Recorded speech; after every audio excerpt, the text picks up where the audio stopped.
Hello, my name is Jenny Burak, and I am an astrologer and an energy healer. I teach an energy healing modality, and I channel the energy of Archangel Metatron. And when I bring forward the forecast, the astrology forecasts, he goes over each day by me and highlights different things that are important for us to know.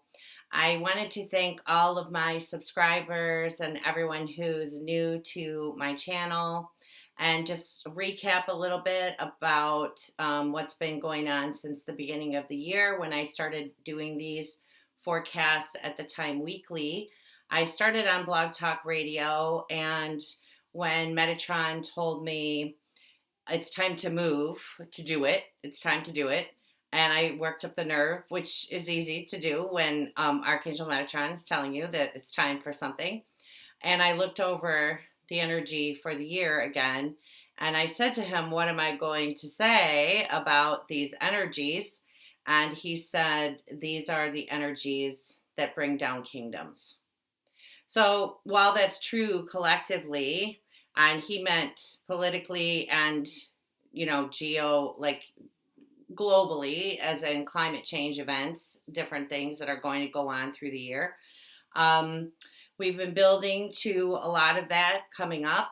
And as it's happening collectively, it's happening in our lives individually. So I know right now the period that we're in with Venus and Cancer, Venus is about value and Cancer is about nurturing. And our mothers were the ones who taught us basically what our value is. And through the way that they nurtured us, the way that they took care of us, the way that they made us feel safe. So during this period lately, these last few weeks, while Venus has been traveling through Cancer, she's been in conversation with Jupiter and with Neptune. Jupiter magnifies things. And in the sign of Scorpio, it can typically be lower things or things that are in our subconscious, things that we've held on to, Scorpio, for a long time that haven't been brought to the light yet.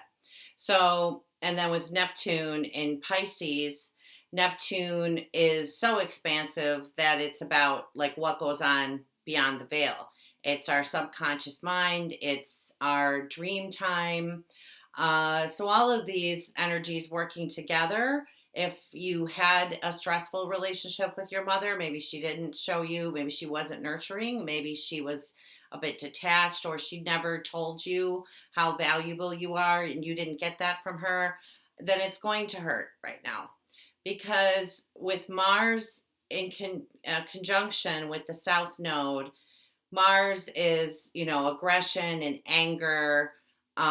It can be like bitterness and resentment when you're talking about it with the South Node of the Moon. The South Node denotes like something negative, it's something from the past. A lot of times that's our childhood. It can even go back, into past lives. When you look at an individual's natal chart, and you look at the South Node, that's like something that is to be worked on. If there's a planet with the South Node, then that's bringing emphasis to something that you're bringing in that you hadn't solved yet, and that's what you're going to solve in this lifetime in order to move forward to your North Node, your soul's intention. And right now, the North Node is in Leo. Leo is the sign of gifts that we're given. Leo, the sign of Leo, the constellation of Leo, and the fifth house rule your sun. So it's like living out the higher octaves of wherever your sun happens to fall. But with Mars conjunct the South Node, it's almost bringing up like an energy of like battling. So I know for a lot of people I know personally, and then a lot of clients, there's issues of parenting. Like for those of us who have children, we have issues coming up with our children, or it's something with our mother. I know that's true for a lot of people. Now, it could be different for you depending on where the house of Cancer falls in your natal chart and where Aquarius falls in your natal chart. There's different issues coming up for everybody, but all of us are feeling this intense build to a release. An eruption is what Metatron is saying. And to that, well, what I've been directed to over and over again is going to culminate at the beginning of a new cycle or a turn of events, is what he's saying, once Jupiter moves forward in Scorpio on July 11th. So, as we're talking about the second half of June now, going into the second half of June, Jupiter and Mars are each 1 degree away from where they will stop retrograde. But they're both going very slowly now, barely moving until they start moving forward again. So for Mars, that will happen at the end of this month. And for Jupiter, that will happen on July 11th. A lot of things will happen on July 11th. So I just wanted to recap, and I also wanted to mention, this has been just the deaths of Kate Spade, and then following just a couple of days later with Anthony Bourdain. That was really, in the United States anyway, that was a huge thing for people to see. These are two people who came from nothing, and they built their lives on their talents. And they took these wonderful gifts that they had, and they shared them with all of us. And especially with Anthony Bourdain, because he was in our living rooms. We watched that show that he had on CNN, especially. That was something that all of us could watch with our kids. It was interesting, and he was entertaining. And just, wow. I mean, looking at their natal charts from the days that they passed, they were both really suffering. I mean, clearly, obviously, you don't need to be an astrologer to know that. But looking at the chart, just overwhelming sadness. Very sad to lose both of them. And I would just say, if there's someone in your life who, maybe not right now, because Anthony Bourdain's best friend was saying that he's been so happy this whole year. It's been such a wonderful year for him.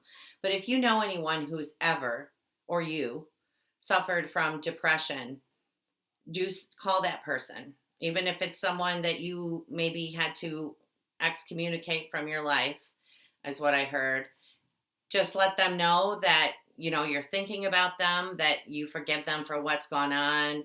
Maybe just to reach out to people who have a difficult time with depression, because this is like the ultimate, energy for suicide when you're talking about Mars conjunct the South Node.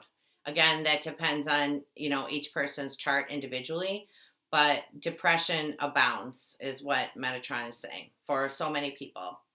So anyway, just wanted to mention that, and just to say to everyone, I know how difficult it is right now, because we are building, the pressure's building, and we'll see what happens for the release, like as far as the climate change events. I've talked in some of my other videos about, different visions that I've been given of the earth cracking open like a seed. And in the, when the seed cracks open, it's not just a little ping, and then the green, the new life comes from that one little crack. It cracks open. And that was what I saw with the earth. It doesn't mean that it's going to happen once something happens this year and then we're finished. I believe when Metatron says to me, it's a sustained period of change, I believe it's going to go on for a period of time. I believe that it's going to go on as Uranus goes through Taurus, and that's about 8 years. So anyway, I just wanted to say that about the energies that we've been experiencing, and then to say also that this is, while we're talking about what's coming in the next 2 weeks, those energies are still, Venus is going to leave Cancer, but then Mercury and the Sun are going to come into Cancer. So we're not quite finished with that. And that Mars South Node conjunction is going to go on through even the eclipses coming in July. Mars, actually the moon will be with Mars for the second eclipse, and then the first one, Mars is with the South Node. So anyway, we've still got quite a bit of that energy around. So we're talking about the new moon in Gemini happening on the 13th. So it's Central Standard Time. That happens at 2:43 p.m. But with moons, new moons, and full moons, you look at the minutes after, because, it's different hour depending on time zones. But 43 minutes past the hour, that's a 7. The 7 in tarot is the chariot, the energy of the chariot and moving forward, like a push forward. And the number 7 relates to spirit and connecting with matter. And the planet Neptune. Neptune being in Pisces, that's where we're getting a lot of that influx of light coming in now. Neptune is home of Pisces. Neptune is like the representation of spirit, or what goes on behind the veil, beyond the veil, things that we don't see, the light coming into the earth. And it's going to happen at 22 degrees and 44 minutes. So we have the nod to balance, 22. And then we have at 44 degrees, so that's Uranus, it's change. This is going to come also between the fixed stars Capella and Alnilam. I hope I'm saying that correctly. Alnilam. If you have a planet at around 22 degrees of Gemini, you're wedged between these two fixed stars. These are very benefic stars. One is ruled by Mars and Mercury, and one is ruled by Jupiter and Saturn. And so if we're talking about on an individual level, like whenever there's a new moon, the energy of a new moon is always about planting seeds and starting something, initiating something. I wouldn't think too much, put too much thought about Mars being conjunct the South Node, because a new moon is always a great time to start new things, to, set a project into motion. Mercury rules the mind and transportation and the thought processes. But the new moon is always about practical steps, because Mercury also rules Virgo. So it's about taking practical steps and the energy of initiation. And Capella is in the constellation of Auriga. If it's involved with a moon event, which it is now, it can result in earthquakes and bring about sudden and great changes. And the Alnilam fixed star is in the constellation of Orion. It is, in the Middle Ages, it was tied to violent storms, like the kind of storms that would wash away all of the fields after planting. So when you're looking at just the individual stars and on an individual level, what we're starting individually, this is a great, that to have these two fixed stars, that the new moon is sandwiched right between them. It's a great energy individually. When you look broadly at the constellation, or what it means for the whole, in that aspect, we're talking about most likely, and we know this already, that there are earthquakes coming up, and there are storms coming up. I believe it was, I should have looked this up, but I didn't. I want to say it was maybe a month ago that I talked about the new moon. Maybe not. Maybe it was a month ago. The new moon was conjunct the asteroid Storm. And then just through my news feed in that next couple of weeks, I just saw amazing lightning storms. I know that there was one in London. We had one, and we've had just a lot of rain here in Chicago. Very cold, very rainy, unseasonable weather here. It was 105, and then it went to 43, and just we're all over the place with weather. But it's been just a lot of rain. My backyard's like a lake. I'm wearing long sleeves today because it's cold. It's actually cold outside. So anyway, more, earth changes, and another nod to rain, water. With all of the Jupiter and Scorpio energy, and the Neptune in Pisces, and then Jupiter and that conversation with Pluto, and about, the depths. I think I haven't had any dreams about water, except the one that I mentioned about the city of Chicago. Again, don't get dates, don't know exactly when that would occur. And this is, Uranus and Taurus is an 8-year period of time. But the water in the air, like I've been saying, you can feel the water. And even in meditation time, I'm floating, I'm bobbing. I have to constantly, pull into the anchor in the center of the earth, because you can just feel the water in the air. So we'll see what comes around with that. I personally don't believe that, well, I'm not going to say that, but I personally feel that once Jupiter begins moving forward on July 11th, that's when we'll start seeing a lot of the answers to these moons and the visions that I've been having with each of them, and then what's coming forward with Earth changes that we've been talking about all year, will be when that July 11th date, and Jupiter moving forward, and Metatron saying it's a turn. It's a turn that we'll all make at that time. So June 14th, then, Venus will move into the constellation of Leo. So Venus and Leo is great energy. Anybody with Venus in their fifth house or Venus and Leo, Venus wants to have fun. She wants to dance. She wants to have a good time. And, Leo is about letting yourself shine and letting loose and letting go and just having a good time. So that should be a little bit of a lighten up. That will go on until, again, July 11th, when Venus will move into Virgo. And remember that we're paying a special attention to Venus because Venus is governing Uranus in Taurus because she governs Taurus. But with Venus in the fire sign of Leo, that's more like a happier, lighter energy. So that happens on June 14th. On July 11th, when she moves into Virgo, she'll be answering to Mercury, who will be at 15 degrees of Leo. So 15 degrees of the fixed signs is what's called the avatar degree. Dane Rudhyar calls them the 4 gates of the avataric descent. And they were celebrated a lot in Celtic culture. That it's the mark between, it's like 6 weeks, then it's between the solstice and the equinox, or the equinox and the solstice, depending on which sign it's in. But it's a the fact that Mercury is at that 15 degrees of Leo when Venus moves into Virgo and she's answering to him, that's important. He pointed that out to me to make sure that I mentioned that. And the sun will then hit that 15 degree mark on August 8th. So that will be the midpoint between the solstice and the equinox. That's August 8th. But I know I'm getting ahead, but I just want to point out, like with July 11th,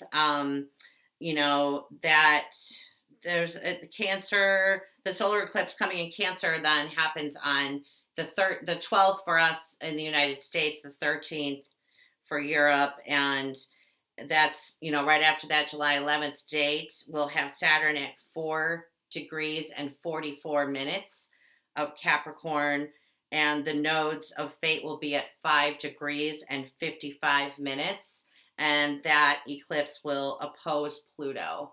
So that's a big day. Like I've been saying, the second half of July, August is going to be big for Earth changes. Or maybe just the beginning of Earth changes kind of thing, like where we see even more activity. I was talking about in the last video how this is a lot of combustible energy because Uranus is ruling Mars and the South Node. They're what's in Aquarius right now. So Uranus was governed by Mars, like all of those years that he spent, 7.5, 8 years that he spent in Aries. And then immediately when he moved into Taurus, Mars moved into Aquarius. And then Mars started answering to him. So they've been having this chat for quite a while now. And Mars will stay then. Remember, he won't move into Pisces until November. And Jupiter will be in Scorpio until the middle of November as well. So this is going to keep going. And he was talking to me a lot about fortifying our energy now. Like whatever spiritual practice that you use, if it's walking in the woods, if it's meditating, if it's doing body work, whatever it is that you do to build yourself up, it's really important that you keep doing that. Because again, the Cancer energy, because Venus will move out, but then Mercury and the sun will move in. So we're talking about nurturing ourselves, especially for those of us who didn't have that. It's really important that right now you're feeding yourself, you're nurturing yourself. You're nourishing yourself because you were missing that. And so now somebody is going to give it to you. You're going to give it to you because you know that you're worthy of that. it can also be a time with this Neptune Jupiter where instead of nurturing ourselves in healthy ways, we're going to like habits or addictions, things that, maybe aren't the healthy way that we've learned to nurture ourselves. So you want to kind of try to stay away from that. No judgment or anything. I mean, it's, the energies are so, do what you got to do kind of thing, but make sure that you're building up, you're fortifying your energy for what's coming, because your body, your physical body and your energetic bodies are feeling this buildup to an eruption. That's what's happening for everybody. And people who aren't, following videos like this or listening to any spiritual teaching, they're feeling it too. They just don't know why. So people are, trigger happy is what I'm hearing. Like especially with Mercury zipping along through Gemini, there could be words that are just, Mercury is the trickster. So there could be words that are, not so nice. And with Mars conjunct the South Node, there can be a fiery reaction to them.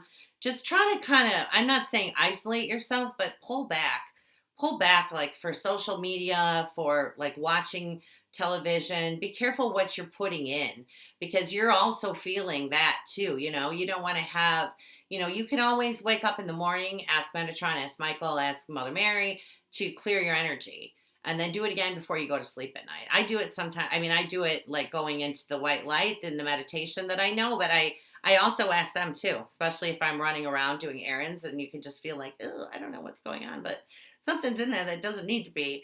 Just ask to have your energy cleared, ask for peace, ask for clarity is what he's saying.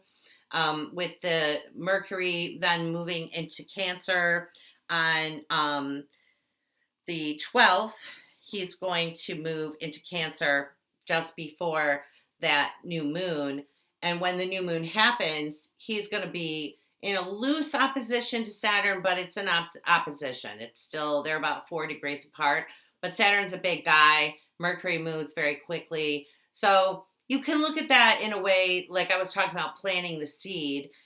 Saturn and Capricorn brings stability and brings like a permanence, like a integrity and honesty and foundationing. And when a planet is when planets are in opposition like that, they're just having a conversation. It doesn't necessarily have to be negative. So you can use that Saturn energy to help put the foundation under your dream.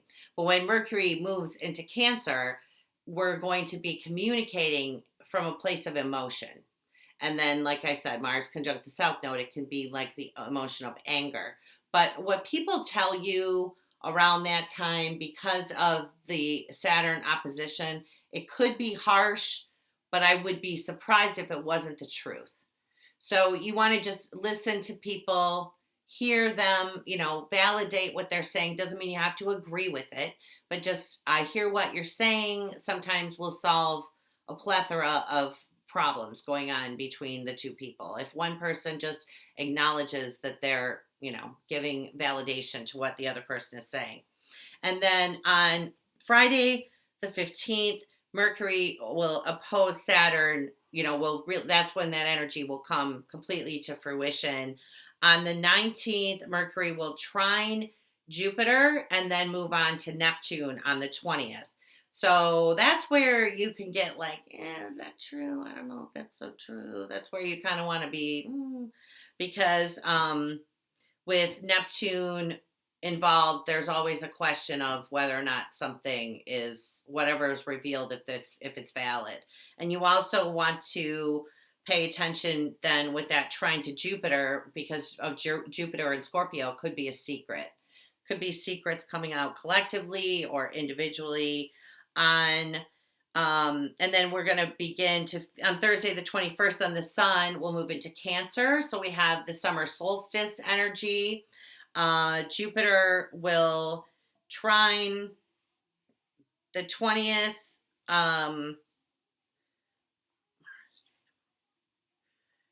Mars on June 20th and Jupiter on June 20th are moving. You know what? I don't even remember why I wrote that down. So never mind.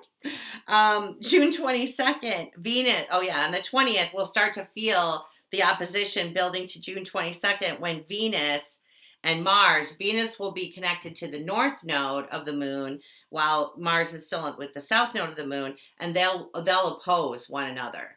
So for that kind of energy, again, that's, Venus is in Leo, Leo is fire, Mars is fire. In Aquarius, that's a lot of combustible energy. And again, Venus is directing Uranus is directing Mars. So June 22nd, that's a day to make note of. And then we're going to begin moving into that full moon energy for the June 27th. And it'll be the 28th for Europe. But that June 27th full moon in Capricorn is conjunct Saturn. It's in a very tight conjunction to Saturn. It happens at 11:53 p.m. Chicago time. So for us here in the United States, it's on the 27th. Actually, no, for New York, it would be on the 28th as well. But that's 11:53, so that's an 8 infinity. And the weekend coming into that full moon, the 23rd and 24th, we've got the moon in Scorpio, so it'll move up to Jupiter. Again, we'll have the sun and Mercury in Cancer. We have Neptune and Jupiter still in that loose trine, but still in a conversation. They're in water. Then the moon will move up to Jupiter, expanding that energy of water, of emotion. So the build up to that full moon in Capricorn is heavy. It's heavy. The sun will be speaking that weekend while the moon is in Scorpio. The sun will be having a conversation with Chiron in Aries. So Chiron in Aries is always about the wound of self, what your rights are, that's not fair kind of energy. It's like a fight to survive, or like feeling like we're unworthy of whatever it is that's coming up for you emotionally. Just a heads up that that's going to be kind of an emotional weekend, the 23rd and 24th. And as that full moon happens, conjunct Saturn, Mercury and Saturn will be parallel, and they'll be in opposition to Mars. And Mars in Aquarius, Saturn is the ancient ruler of Aquarius. So Mars is, during the whole retrograde, he will come back to his exact degree of exaltation when he finishes his retrograde and begins to move forward. He'll actually be conjunct the Pluto of the United States. But really, this whole retrograde, he is being governed by Saturn, because Saturn's the ancient ruler of Aquarius. So Mars and Saturn, they've been traveling just 1 or 2 degrees parallel, or at the same degree since the beginning of the year. Maybe before that, actually, because I'm not remembering now if that was going on before January. I know it was going on in January. But they've been having a conversation this whole time. And, Saturn's the Lord of Karma. He wants integrity and he wants honesty. He wants it from the governments. He wants it in relation to every institution that governs all of us, including religious institutions. So, it's just another, 2 weeks of, there isn't really a whole lot except for the planets changing signs. There's not like any major aspects happening, but it's just the same energy that we're feeling, all of us are feeling as we build up to whatever's coming. That combustion energy is heavy right now. There's a lot of water energy. So there's a lot of fire in earth, and there's a lot of fire in the air, and there is a lot of water. So anyway, and remember that that's going on inside of you while it's going on collectively. As above, so below, as within, so without. Same thing happening, just on individual levels. I know a lot of people are just having a lot of stuff blow up. I actually am going to run a 30% off sale through the entire month of July, just because of where the new moon is happening in my natal chart. And I'm going to start offering recorded sessions that I'm going to make from your natal chart. I'm going to record a video of a healing session and then email that to you. So that will only be $44. I do that actually for friends. And I mean, energy is energy. Just because we aren't having a conversation at the time of the healing is still being taken care of. So So I'm going to make that available on my website. And then if you sign up from now through the end of June for any sessions during the month of July, that will be 30% off of every single offering that I have on the site. My site is astrologyforascension.com. The Facebook page is the same. And I think I'm going to start making more recordings for my Blog Talk Radio channel too, just because it's more, it's listening and it's easier to keep up to with the day by day things like what's happening with the moon and how that's making aspects. But yeah, we just have the continuation of these same energies. The build up to the full moon will be quite intense. I believe, like from the time we hit the solstice until the energies of the full moon dissipate, that will be a lot of energy. So fortify, as Metatron says. You want to make sure that you're feeling sound and you're feeling secure and you're feeling cared for when all of these energies are out there flying around. So take care of yourself. Sending everyone so much love. Namaste, and I will talk to you again in a couple of weeks. Bye-bye.